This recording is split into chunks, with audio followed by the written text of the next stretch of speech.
Lo que quiero contarte hoy día es una historia. Y quiero que vayas a tu Biblia, a Lucas, capítulo 2. Vamos a leer del versículo 1 hasta el 20. Abre tu Biblia si la tienes a la mano o enciende tu Biblia, ¿no? Dependiendo de la generación a la que formes parte, enciende o abre tu Biblia, que vamos a leer juntos Lucas, capítulo 2. Así que vamos allá. Dice, esto cuenta la historia de la Navidad. Así que estoy seguro que es una historia que ya la has escuchado, pero te la quiero contar para ver si la recuerdas tal cual como te la voy a contar. Dice, por aquellos días, Augusto César decretó que se levantara un censo en todo el Imperio Romano. Este primer censo se efectuó cuando Cirenio gobernaba en Siria, así que iban todos a inscribirse cada cual a su propio pueblo. En este tiempo, por ejemplo, si tú eras de Belén, tenías que viajar a Belén. Dependiendo de la ciudad o de la región a la que tú pertenecías, tenías que trasladarte hasta ese lugar para que puedas ser censado. Entonces, sigo. Versículo 4. También José, que era descendiente del rey David, subió de Nazaret, ciudad de Galilea, a Judea. Fue a Belén, la ciudad de David, para inscribirse junto con María, su esposa, ya que José pertenecía a Belén. Entonces estaba yendo hacia Belén para ser censado junto a su esposa María, y obviamente ella estaba también encinta. Versículo 5 dice, fueron para inscribirse junto con María, su esposa. Ella se encontraba encinta, significa embarazada, y mientras estaban allí, se le cumplió el tiempo, así que dio a luz a su hijo primogénito, lo envolvió en pañales y lo acostó en un pesebre, porque no había lugar para ellos en la posada. Versículo 8. En esa misma región había unos pastores que pasaban la noche en el campo, turnándose para cuidar sus rebaños. Sucedió que un ángel del Señor se les apareció, la gloria del Señor los envolvió en su luz y se llenaron de temor. Pero el ángel les dijo, no tengan miedo, miren que les traigo buenas noticias, que serán motivo de mucha alegría para todo el pueblo. Hoy les ha nacido en la ciudad de David un Salvador, que es Cristo el Señor. Cristo significa el Mesías, el Salvador. Esto les servirá de señal. Encontrarán a un niño envuelto en pañales y acostado en un pesebre. De repente apareció una multitud de ángeles del cielo que alababan a Dios y decían, gloria a Dios en las alturas y en la tierra paz a los que gozan de su buena voluntad. Cuando los ángeles se fueron al cielo, los pastores se dijeron unos a otros, vamos a Belén a ver esto que ha pasado y que el Señor nos ha dado a conocer. Así que fueron deprisa y encontraron a María y a José y al niño que estaba acostado en el pesebre. Cuando vieron al niño, contaron lo que les había dicho acerca de él los ángeles, y cuando lo oyeron se asombraron de lo que los pastores decían. María, por su parte, guardaba todas estas cosas en su corazón y meditaba acerca de ellas. Los pastores regresaron glorificando y alabando a Dios por lo que habían visto y oído, pues todo sucedió tal como se les había dicho. Tremenda historia. Cada parte que te he leído tiene un poder especial, cuenta una historia, una narrativa única. Y quiero que estén atentos porque te quiero contar todo este suceso. Esta historia que te acabo de contar es la historia más famosa de la Navidad. Todos la conocemos. Y cuando leemos cosas tan constantes en el cristianismo, como que ya no le prestamos mucha atención, como que se nos hace algo común, ¿no? Parece más que todo una historia de niños, más que algo de la vida real. Pero esta historia que te he contado no solo es una historia de niños, o no es una historia de niños, es una historia de salvación. Esto no es una historia romántica, no es una historia bonita, no es una simple historia donde vamos a poner gradia, adornar los árboles y a poner figuritas por ahí de cerámica para adornar nuestro nacimiento. No, esto no es una historia simple, esta es una historia de revolución. Y es de lo que te quiero hablar el día de hoy. Porque esto le sucede a una mujer que iba a dar a luz por primera vez, a una primeriza, en una noche oscura.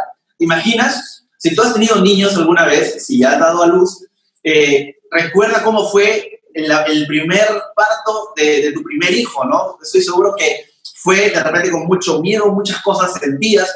María se sentía igual. Era primeriza. Adicionalmente, no tenía una comadrona, no tenía alguien que le ayude a dar a luz. Su esposo, que recién todavía no se habían casado y todavía no habían convivido porque María estaba embarazada por el Espíritu Santo, Era la única ayuda que tenía María, un hombre al que no conocía aún a fondo. Y adicionalmente a eso, estaba en una ciudad que no era su ciudad.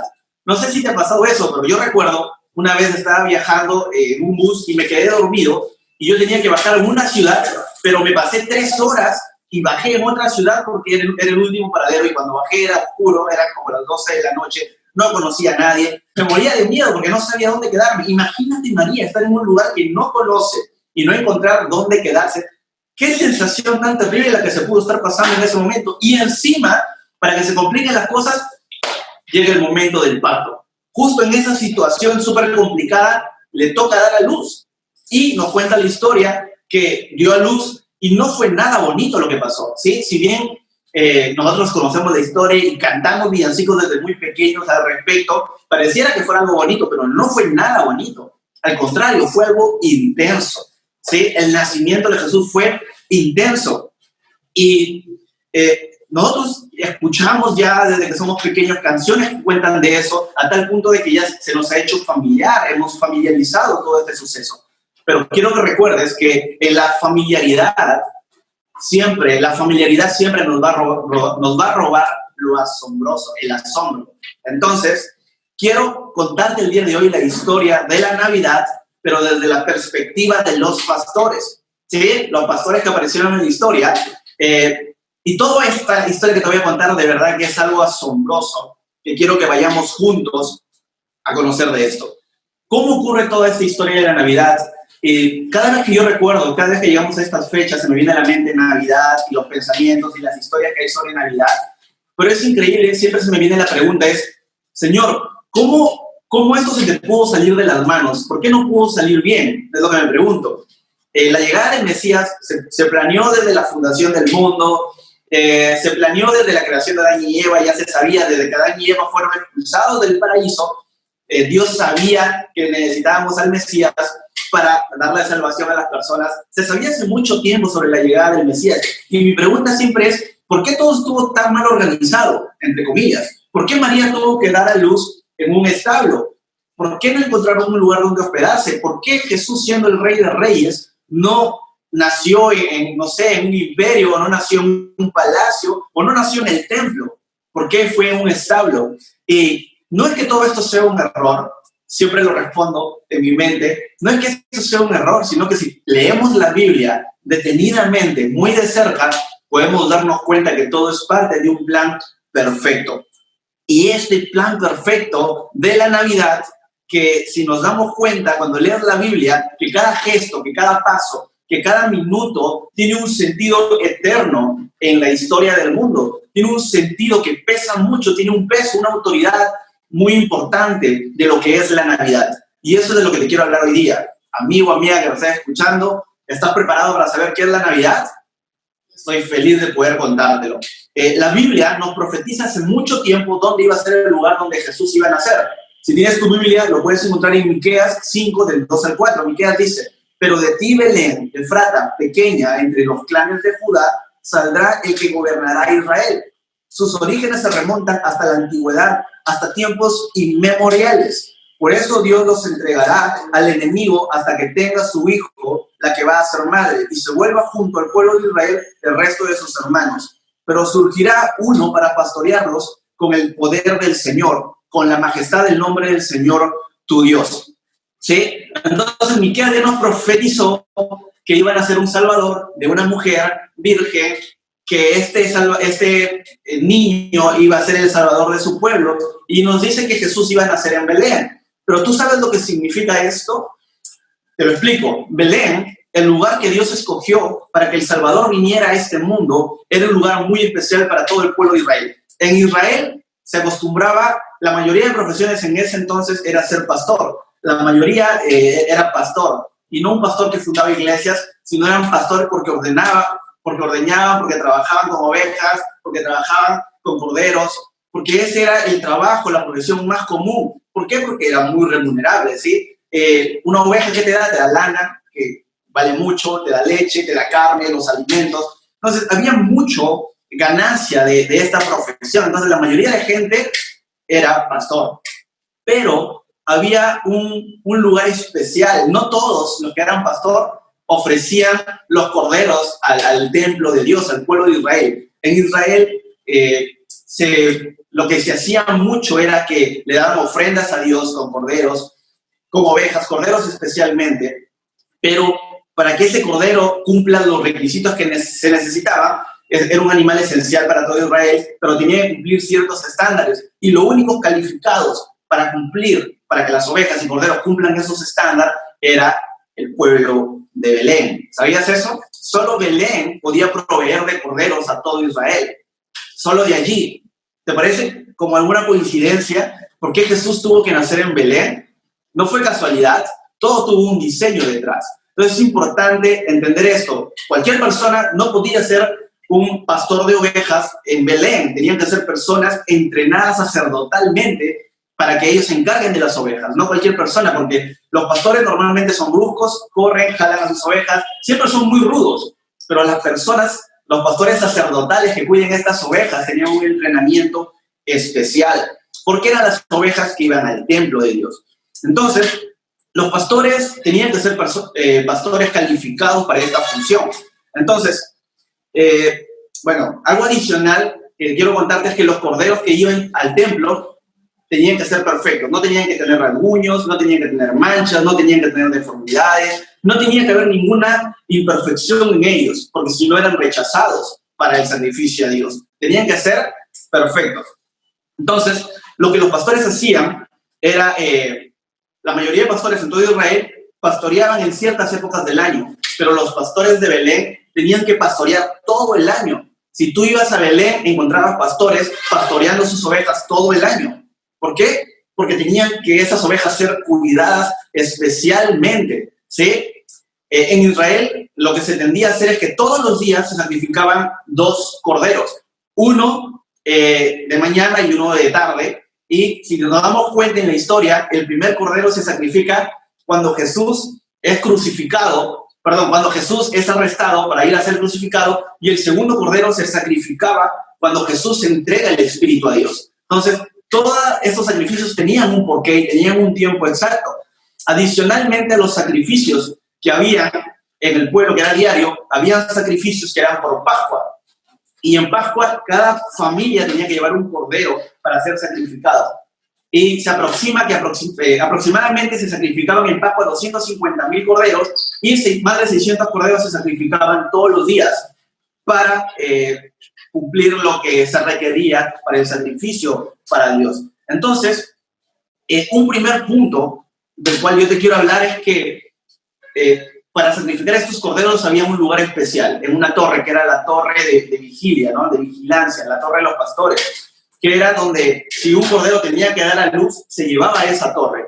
Y en esa torre el cordero daba luz y era envuelto en pañales, era envuelto en tela especial, y se ponía ese cordero en el pesebre. Y en el pesebre era vigilado por todos los pastores para que no tenga rasguños, ni otros colores, ni rasgos, ni nada que sea una imperfección. Era vigilado allí. Y el primer punto es que lo mismo que es anunciado a los pastores es seleccionado para Jesús. Hay cosas que cuando Jesús vino, en los ángeles se le presentaron a los pastores, lo primero que le dijeron es: vas a encontrar al niño en un pesebre, envuelto en pañales, ¿sí?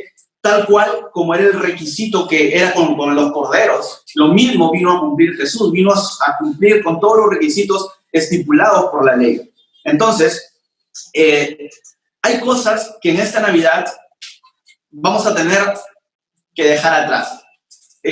Cuando los ángeles se le presentan a los pastores, un pastor no podía dejar a sus ovejas, nunca. En todo el año siempre los vigilaban. Por eso el rey David, que pertenecía a Belén, él decía y contaba que se enfrentó a leones y a osos por el cuidado de sus ovejas, porque eran ovejas especiales. Y fue capaz de pelearse con un león. Imagínate un pastor peleándose con un león por una simple oveja. No era una simple oveja, eran ovejas especiales para el sacrificio a Dios. Entonces, cuando los ángeles se le presentan a los pastores toman una decisión: dejar a sus ovejas por ir a ver al Mesías, al nuevo Cordero que venía a traer la salvación al mundo. Y ellos abandonaron a sus ovejas, a pesar de que puede haber leones, osos, lobos o rateros, ladrones pueden llevarse las ovejas. Ellos abandonaron sus ovejas, dice la Biblia, por ir a ver al Mesías. al nuevo Cordero que venía a traer la salvación para todo el mundo. Y en este primer punto que yo te quiero contar es de que en esta Navidad, así como los pastores, hay cosas que debemos entender que debemos dejar atrás y correr hacia lo nuevo que Dios va a hacer para nosotros. Hay cosas a las que nos hemos estado aferrando porque tal vez formaban parte de nuestra identidad. Hay cosas a las que tal vez nos hemos estado aferrando porque era nuestra vida pasada, era nuestra zona de confort, era lo que conocíamos. Y cuando Dios viene y nos dice, tengo algo nuevo para ti, nos da miedo ir por ello. Entonces, este primer punto que te quiero dejar es de que debemos ser como estos pastores. Dejar lo que nos amarraba atrás y ir por el nuevo pacto de Dios, por ir a buscar la nueva promesa de Dios para nuestra vida, porque Dios tiene un nuevo plan para nosotros. Y esta Navidad, la Navidad significa eso, amigos. Dejar nuestras ovejas atrás por encontrar el propósito de Dios.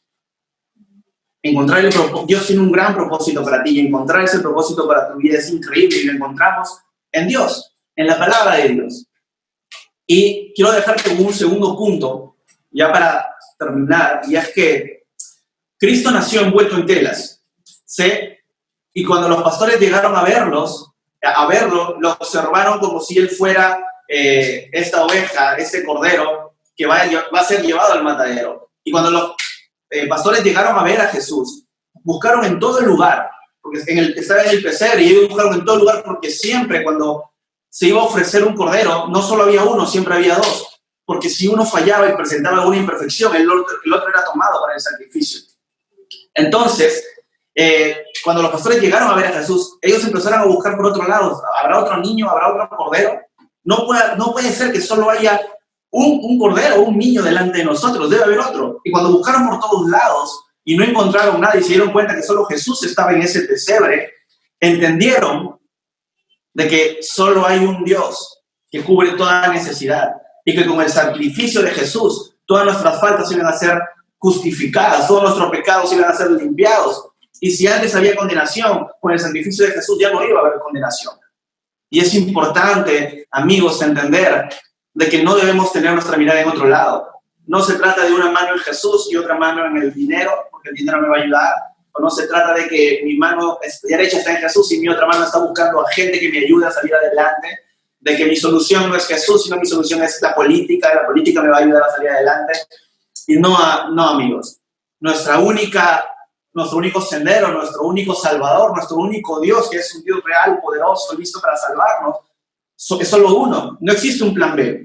Solo Jesús es nuestro único plan. Y Jesús va a ser quien te lleve a un siguiente nivel. Como ya te dije, Él tiene un plan maravilloso para tu vida, amigo. Y ya para cerrar, solo quiero decirte de que en nuestra vida no debe haber un plan B. Nuestro único plan debe ser Jesús. Jesús nos trajo salvación y es el verdadero significado de esta Navidad. El verdadero significado de la Navidad, amigo, es de que no debemos estar viviendo una vida de tristeza, una vida de condenación, una vida siendo juzgados, una vida donde no nos sintamos felices. Cuando Dios vino y murió por nosotros en la cruz, Él nos dio salvación, nos dio vida eterna. Y vida eterna no es una vida para vivirla en el cielo, sino para vivirla en la tierra. Desde acá podemos vivir bien, sin ser condenados, sin vivir del pasado. Así que, amigos, te quiero invitar a que no sigamos viviendo del pasado, no sigamos aferrados a lo de atrás, sino concentrémonos en lo que Dios tiene para nosotros. Gracias por ver nuestro video. Si quieres saber más, visite el link que dice El Siguiente Paso. Todos los domingos a las 11 de la mañana tenemos transmisión en vivo y puedes seguirnos por Instagram y Facebook. Nuestro podcast también puedes escucharlo en Spotify. Si tienes alguna duda o consulta, por favor escríbanos por mensaje directo. Todos los links están en la descripción. Bendiciones.